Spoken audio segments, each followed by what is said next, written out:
प्रिय विद्यार्थियों सभी को जय श्री राधे कृष्णा। जैसे कि आप जानते हैं मैं अपने चैनल दिव्यांश क्लास 9698 लगातार आपको बोर्ड परीक्षा 2026 का पेपर हल करा रहा हूं। तो आज मैं जो है ये है सेट नंबर है 822 GB 822 GA सेट में आपको हल करा चुका हूं। तो ये दूसरा सेट है, ये अन्य जनपद का है, वो शायद मुरादाबाद डिस्ट्रिक्ट का था और ये संभल जिले का है। तो आइए इसको मैं आपके अपने चैनल पर हल करा रहा हूँ, आप इसके हल को देखेंगे, ठीक है। तो चलते हैं प्रश्नों की ओर। और हाँ, मेरे चैनल दिव्यांश क्लास 9698 को लाइक और सब्सक्राइब कीजिए और भी बच्चों का जिससे भला हो और वो मैथ में एक अच्छा स्कोर प्राप्त करें अपना। तो आइए चलते हैं क्वेश्चन नंबर, ये हम सेक्शन ए करा रहे हैं। पहले सेक्शन ए है, सेक्शन ए जो बहुविकल्पी वाला क्वेश्चन पार्ट होता है तो वो पार्ट करा रहे हैं। तो आइए पहला क्वेश्चन जो है, पहला क्वेश्चन है कि जो संख्या है एक 3825, संख्या 3825 के अभाज्य गुणनखंड कीजिए। अभाज्य गुणनखंड कीजिए। तो अभाज्य गुणनखंड पूछे जाए इसके, तो आइए इसका हल देखते हैं। देखिए संख्या जो 3825 है इसके टुकड़े करेंगे हम। पहले 5 से डिवाइड करें, पहले अगर 3 से डिवाइड हो जाए 3 से करेंगे। 3 1 3, 3 दूनी 6, बचे 2, 3 7 21, बचा 1, 3 5 15। फिर 3 से डिवाइड करेंगे, 3 4 12 और 3 दूनी 6, बचा 1, 3 5 15। अब 5 से डिवाइड करेंगे तो 5 8 40, बचे 2, 5 5 25। फिर 5 से डिवाइड करेंगे, 5 के 5, बचे 3, 5 7 35। अब 17 17 से डिवाइड होंगे। तो यानी हमने 38 25 के टुकड़े करे तो देखिए 3 के बार है, 2 बार है, 5 2 बार है और 17 1 बार है। तो आप देख सकते हैं कि 3 गुणा 3 गुणा 5 गुणा 5 गुणा 17। तो हम ज्यादा करेंगे तो 3 2 बार है, 5 2 बार है, 17 जो है वो 1 बार। तो इसका जो विकल्प देखेंगे तो इसका जो विकल्प है आपका ये 3 की पावर 2, 5 की पावर 2, 17 की पावर 1, यानी इसका बी विकल्प ठीक है। आइए क्वेश्चन नंबर हम 2 की ओर चलते हैं। क्वेश्चन नंबर 2 है कि एक मूल बिंदु आप जानते हैं मूल बिंदु क्या होता है, हमेशा 0 0 और तथा दूसरा बिंदु दिया गया है, ये बिंदु दिया पी क्यू के बीच की दूरी पूछ रहा है। मूल बिंदु से इस बिंदु के बीच की दूरी। तो आइए इसका हम देखते हैं। ये क्वेश्चन है, बीच की दूरी ज्ञात करनी है हमें। तो अब मूल बिंदु क्या होता है, 0 0। देखिए दो बिंदुओं के बीच की दूरी का आप सूत्र जानते हो, क्या होता है x2 - x1 का होल स्क्वायर और y2 - y1 का होल स्क्वायर। तो अब हम x2 दूसरा बिंदु हमारा pq है, पहला बिंदु मूल बिंदु 0 0 है, तो p - 0 का स्क्वायर और प्लस q - 0 का स्क्वायर। तो क्या आएगा आपका, देखिए p का स्क्वायर, भाई 0 घट के p बचेगा और q का स्क्वायर। तो फाइनल जवाब जो आया आपका वो रूट के अंदर p स्क्वायर q स्क्वायर आया। तो इसका जो आंसर है वो बी पार्ट, इसका भी आंसर क्या है, बी पार्ट है। देख सकते हैं बढ़िया सवाल थे, तो आप दोनों सवाल ये नोट कर सकते हैं। आइए फिर क्वेश्चन नंबर चलते हैं हम 3 की ओर। पहले आप ये दोनों नोट कर लें, देखें।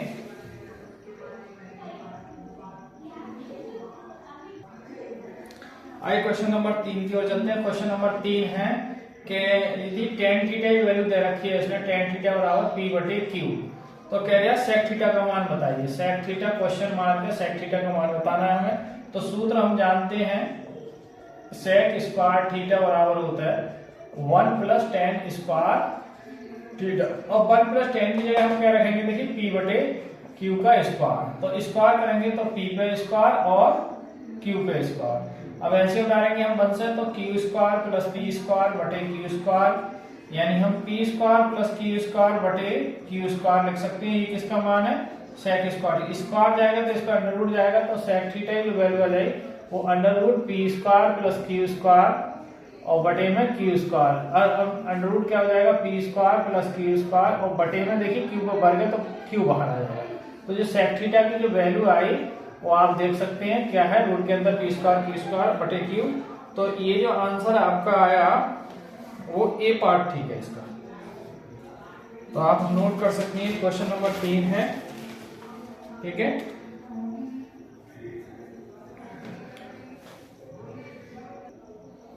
आइए क्वेश्चन नंबर चलते हैं हम 4 की ओर। क्वेश्चन नंबर 4 है हमारा sec a - tan a और 1 + sin a। देखिए इसके विकल्प 4 दे रखे हैं, मैं इधर आपको विकल्प लिखूं इसके। एक तो पहले विकल्प में tan a लाना है, दूसरे विकल्प में आपको cot लाना है, और तीसरे विकल्प में इन्होंने दे रखा sec a, और चौथे विकल्प में दे रखा है इन्होंने cos a। तो इसमें से एक विकल्प है, आइए पहले सवाल को हल करते हैं। तो देखिए sec a minus tan a और 1 प्लस sin a। तो अगर आपको पता हो तो हम sec को लिख सकते हैं 1 बटे cos a, और tan को लिख सकते हैं हम sin बटे cos a, और 1 प्लस क्या चल रहा है sin a की मल्टीप्लाई में है। तो देखिए यहाँ से एलसीएम जो आएगा वो क्या है cos। तो एलसीएम क्या लेंगे इसका cos a, और ये जब आपका जो एलसीएम है जो हर समान हो तो अंश ज्योमेट्री में आ जाता है 1 माइनस साइन ए और 1 प्लस साइन ए। अब आप देख सकते हैं इसके बटे में बन सकते हैं, गुणा में है तो ये हर की वजह 1 माइनस साइन ए, ये 1 प्लस है, तो एक बार जो घट रहा है तो अलग अलग वर्ग हो जाएगा 1 माइनस साइन स्क्वायर ए, और बटे में क्या आ जाएगा cos ए। अब देखिए 1 में से वर्ग का साइन का वर्ग घटेगा तो क्या होता है cos स्क्वायर ए, और बटे में क्या है cos ए। एक घात cos की कट जाएगी तो फाइनल जवाब क्या बचा आपका cos ए। तो इसमें कौन सा विकल्प ठीक है आपका डी सही है। तो इसका आंसर क्या होगा डी। आप देख सकते हैं इस क्वेश्चन का हल।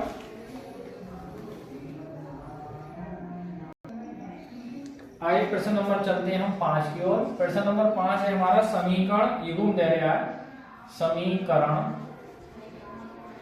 युग्म क्या है आपका, देखिए 5x प्लस के 8y और प्लस का 1 बराबर 0। दूसरी समीकरण है हमारी 3x प्लस 24 बटे 5y और प्लस के 3 बटे 5 बराबर 0। ये क्या है, इसका हल बताइए कौन सा हल है। तो इसमें 4 विकल्प दे रखे हैं। इसमें विकल्प बताऊं मैं आपको।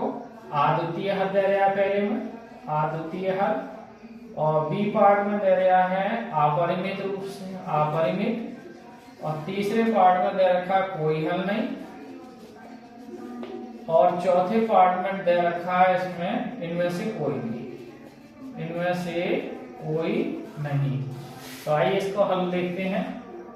इसका हल देखते हैं। देखिए अब शॉर्ट में जल्दी करेंगे तो क्या करेंगे, इसके x के गुणांक कौन है 5, इसके x के गुणांक कौन है 3, यहाँ y गुणांक कौन है 8, यहाँ y गुणांक कौन है 24 बटे 5। यहाँ देखिए कांस्टेंट पद कितना 1, और यहाँ कांस्टेंट पद कितना 3 बटे 5। अच्छा पद कहने का मतलब, अब देखिए ये तो 5 बटे 3 हो ही गया, ये 5 ऊपर आएंगे तो 8 के गुणा में 5 बटे में 24, और यहाँ 5 ऊपर आ जाएंगे तो 5 बटे 3। देखिए 8 से 24 को भाग जाएगी 3 बार, तो आप देख सकते हैं ये 5 बटे 3, ये भी 5 बटे 3 आया, और ये भी 5 बटे 3 चल रहा है। तो ये आपस में इसका मतलब क्या हो गया, ये बराबर हो गए। और जब ये तीनों आपस में बराबर हो तो कैसे होंगे, ये अपरिमित होंगे। क्या तो इसका विकल्प कौन सा सही है, बी ठीक है। इसका बी अपरिमित, बी ठीक है अपरिमित, यानी समीकरण का हल होगा अपरिमित होगा, अनेक रूप से अनंत अनेक हल होंगे इसके। देख सकते हैं आप, नोट कर सकते हैं। ये सेट नंबर जो है वो 822 GB सेट हो रहा है, संबल डिस्ट्रिक्ट में ये आया हुआ है। इसका लगातार मैं आपको हल करा रहा हूँ सेक्शन ए के अंतर्गत। 5वां क्वेश्चन का ये हल है, आप इसे नोट कर सकते हैं। आइए क्वेश्चन नंबर हम चलते हैं 6 की ओर। क्वेश्चन नंबर 6 है एपी है। एपी का मतलब समांतर श्रेणी दे रखी है, अर्थमेटिक प्रोग्रेशन 3/2, 1/2 और -1/2 और डॉट डॉट का 10वां पद पूछ रहा है। इसका 10वां पद, तो इसमें विकल्प दे रहा है, ए पार्ट में दे रहा है 15/2, बी विकल्प बी में दे रहा है आपका 13/2, और सी पार्ट में दे रहा है इसका 11/2, और डी पार्ट में दे रहा है इसका 9/2। तो आइए इसका हल करते हैं, हल देखेंगे इसका। देखिए मैं विद्यार्थी आपको एक सूचना दे दूं कि आप हमारे चैनल दिव्यांश के 9698 पर लगातार अपडेट करें, आप हमारी वीडियो को लगातार देख रहे हैं। तो अब आने वाले नेक्स्ट ये लास्ट मतलब जो बोर्ड परीक्षा के जो पेपर हैं इनको हल कराने के बाद मैं प्रश्नावली 1.1 से लेकर चलाऊंगा पूरा गणित, और मैं आपको पूरा 100% आपको विश्वास दिलाता हूं कि आप मेरी वीडियो पे अगर लगातार बात करते रहेंगे, देखते रहेंगे, तो आपका 2027 में अब जो बोर्ड परीक्षा होने होगी गणित की, उसमें से कोई भी सवाल इधर उधर नहीं होगा, यानी पूरे 100% फंसने की चांस है। तो आप हमारे चैनल पे बने रहिए और देखते रहिए। तो आइए इस क्वेश्चन को हम देखते हैं। क्वेश्चन नंबर 6 का हल देखते हैं। देखिए जो एपी है हमारी, वो 3/2, 1/2, -1/2, और ये कह रहा है इसका 10वां पद बताना है हमें। तो इसमें क्या है देखिए, ए का मान जो है वो 3/2 है, डी का मान निकालेंगे तो दूसरे वाले पद में से पहला पद घटा लेंगे। देखिए हर समान हो तो अंश 1 - 3/2, तो माइनस के 2/2 और 2 से भाग करेंगे तो जो सार्वंतर आ गया वो -1 आ गया, और n की जगह कितना है, n कौन सा पद बताना है, 10वां। तो सूत्र क्या होता है nवां पद का, an बराबर a + n - 1 × d। तो यहाँ से देखिए an की जगह हम क्या रखेंगे 10वां, तो a की जगह हम क्या रखेंगे 3/2, और n की जगह 10 - 1 × d की जगह क्या रखेंगे -1। तो 3/2 ये हो जाएगा घट के आपका 9 गुणा -1। तो अब 9 × 9 क्या हो जाएंगे माइनस के। तो मैं इधर देखें तो a 10वां पद बराबर जाएगा 3/2 -9, 2 का एलसीएम पड़ेगा, 3 - 2 = 18 और बटे 2। तो देखिए 18 में 3 प्लस के कट जाएंगे तो -15/2 आएंगे, तो 10वां पद हो जाएगा -15/2। तो इसका मतलब विकल्प कौन सा ठीक है, इसका ए ठीक है, यानी इसका विकल्प कौन सा ठीक है, ए ठीक है आपका। देख सकते हैं, नोट कर सकते हैं सवाल को। आइए क्वेश्चन नंबर 7 की ओर चलते हैं। क्वेश्चन 7 है, एक पासे को एक बार उछाला जाता है, संख्या 4 से अधिक प्राप्त होने की प्रायिकता। देखिए एक पासे को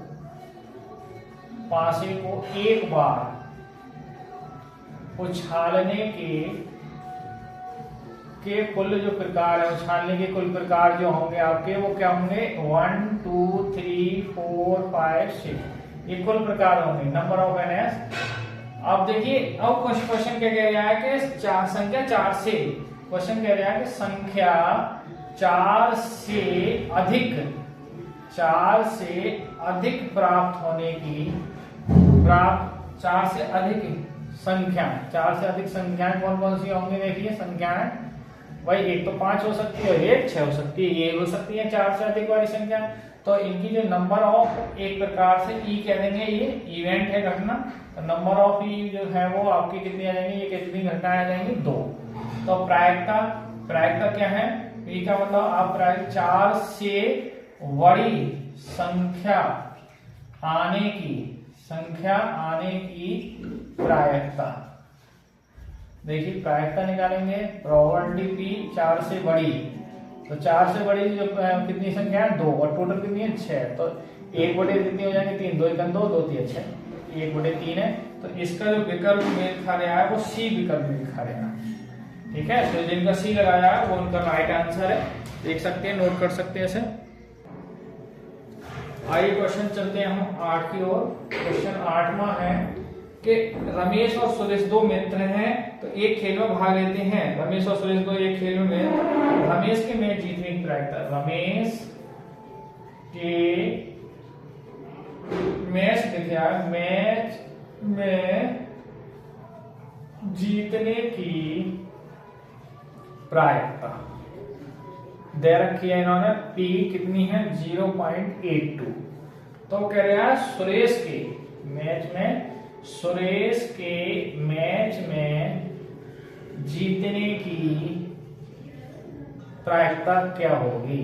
तो इसकी प्रायिकता देखिए, इसको Q कह देंगे। तो हम जो है पहली उसको 1 में से घटा, तो 1 - P और 1 - 0.82 घटाएंगे तो 1.00 मान के 0.82 घटाएंगे। देखिए 10 में से 2 8, 9 में से 8 1, तो पॉइंट कितने हो जाए, 0.18। तो सुरेश की जो मतलब जीतने की प्रायिकता है वो 0.18 है। इसका आंसर जो है वो सी ठीक है। तो जिन बच्चों ने सी लगाया है उनका राइट आंसर है, उन्हें पूरे क्वेश्चन का आंसर मिलेगा, नंबर मिलेगा। आइए क्वेश्चन चलते हैं हम 9 की ओर। क्वेश्चन 9 है कि त्रिभुज एबीसी और डीए तो समरूप त्रिभुज है। देखिए एक त्रिभुज एबीसी और एक त्रिभुज है DEF। त्रिभुज एबीसी समरूप है त्रिभुज DEF। कोई क्वेश्चन कह रहा है और कोण ए का मान दे रहा है 57 डिग्री और कोण ई का मान दे रहा है 75 डिग्री। तो कोण सी का मान पूछ रहा है। देखिए जब अब समरूप है तो सिंपल सी बात है, जब ये 57 है तो डी भी 57 होगा, और जब ई 75 है तो बी भी 75 होगा। अब त्रिभुज में अब देखिए कोण आप लिखेंगे कोण डी बराबर होगा कोण ए के, और ये कितना आ गया 57, और कोण बी बराबर होगा कोण ई के, और ई का मान दे रखा है 75, तो कोण बी का मान कितना हो जाएगा 75। अब आप देखिए त्रिभुज एबीसी में कोण ए प्लस कोण बी प्लस कोण सी, फिर उसके तीनों कोणों का जोड़ कितना होता है 180। अब ए का मान कितना है 57 डिग्री और बी का मान कितना है 75 डिग्री, तो सी पूछ रहे हैं, सी हम निकाल सकते हैं। देखिए 7 5 12 और 5 7 12 और 1 13, 132 प्लस कोण सी बराबर 180, तो कोण सी की वैल्यू हो जाएगी 180 माइनस 132, तो 10 में से 2 गए 8 और यहाँ बचे 7 में से 3 गए 4, तो कोण सी की जो वैल्यू आ गई वो कितनी आएगी आप देख सकते हैं 48 डिग्री। तो इसमें जो राइट आंसर है वो सी है, आपका जो विकल्प सही है वो सी आंसर है इसका, आप इसको नोट कर सकते हैं।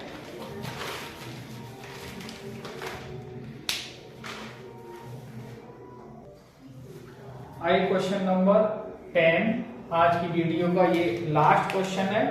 कल की वीडियो में हम 10 से आगे क्वेश्चन कराएंगे, तो आज हम 10 क्वेश्चनों को लगभग कवर कर चुके हैं।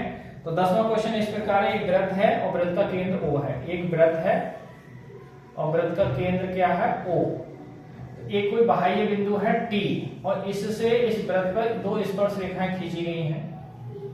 देखिए यहाँ जो स्पर्श रेखा है वो कह रहा है ये M है और ये आपकी N है, और ये केंद्र से हम क्या डाल रहे हैं लंब।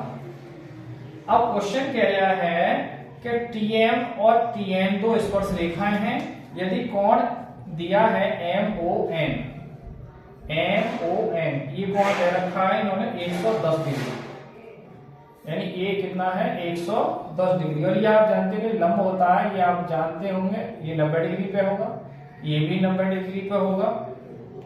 तो कोण पूछ रहा है कोण MTN, ये वाला कोण पूछ रहा है कितना होगा। तो अब ये अगर आप देखें तो एक चतुर्भुज बन जाए, ये देखिए कैसे चतुर्भुज TMON में 4 कोण बन रहे हैं, आपको दिख गया हो तो ये 4 कोण बन रहे हैं, तो आप कोण T प्लस कोण M प्लस कोण O प्लस कोण N कितना होगा, चतुर्भुज के चारों कोणों का जोड़ 360।